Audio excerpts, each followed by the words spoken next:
KEBയിൽ 90 ദിവസത്തിനുള്ളിൽ ജോലിക്കിടെ വൈദ്യുതാഘാതമേറ്റും പോസ്റ്റ് വീണും മരിച്ചത് 10 ലൈൻമാൻമാരാണ്. 10 വർഷത്തിനിടയിലെ ഏറ്റവും ഉയർന്ന മരണനിരക്കാണിത്.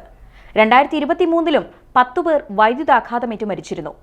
സുരക്ഷാ സംവിധാനങ്ങളുടെ കുറവും മേൽനോട്ടം വഹിക്കുന്ന ഉന്നത ഉദ്യോഗസ്ഥരുടെ അഭാവവും തൊഴിലാളികളുടെ 24 മണിക്കൂർ ഡ്യൂട്ടിയും അപകടങ്ങളും മരണങ്ങളും കൂടാൻ കാരണമാകുന്നുണ്ട്.